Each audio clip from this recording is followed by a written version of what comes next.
When there is a will there is a way అనే సామెత ఈ సైక్లిస్ట్ చూడగానే అర్థమవుతుంది.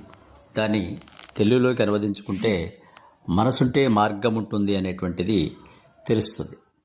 ఇక్కడ ఒక చెయ్యి ఒక కాలు లేకపోయినప్పటికీ కూడా అతను సైకిల్ తొక్కి ప్రపంచ విజేత కావాలనేటువంటి దృఢమైన సంకల్పంతో ఒక చెయ్యి ఒక కాలుతోనే సైకిల్ తొక్కడం ప్రారంభించి ప్రపంచ విజేతగా ఎదిగాడు.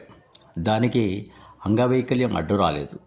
ఎందుకు అంటే అతనికి బలమైన కోరిక, బలమైన ఆత్మశక్తి, విల్ పవర్ ఉన్నాయి. అన్నీ ఉన్న ఈ రోజుల్లోని యువకులు, విద్యార్థులు ప్రతి చిన్న ఫెయిల్యూర్ కూడా తట్టుకోలేక వారు తమ జీవితాన్నే ముగించే పరిస్థితి తెచ్చుకుంటున్నారు. ఇలాంటి వాళ్ళని చూసినప్పుడు కనీసం ఆ శక్తితో ముందంజ వేయడానికి ప్రయత్నం చేయాలి. కాళ్ళు, చేతులు, కళ్ళు అన్నీ ఉన్నప్పటికీ కూడా చెయ్యాలనేటువంటి తపన, కోరిక, ఆత్మశక్తి లేక నిర్వీర్యమైపోయి యువత ఆత్మహత్యలకు పాల్పడుతుంది.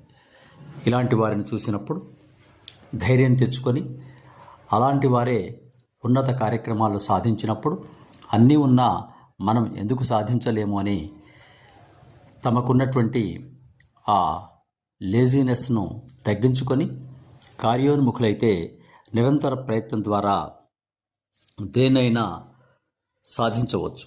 సాధన చేయుమురా నరుడా, సాధ్యము కానిది లేదురా అని ఎంతోమంది మన చుట్టూ ఉన్నటువంటి వారు, కళ్ళు లేని వాళ్ళు, కాళ్ళు లేని వాళ్ళు హిమాలయ పర్వతాలను ఎక్కడము, ఐఏఎస్ లాంటి పరీక్షలు పాస్ కావడం కూడా మనం చూస్తూ ఉన్నాం. వారికి ఉన్నది మనకు లేనిది ఒకటే, ఆత్మశక్తి, చేయాలనేటువంటి తపన, చేయగలననేటువంటి విశ్వాసం వారిలో నిండి నిబిడీకృతమై ఉంది.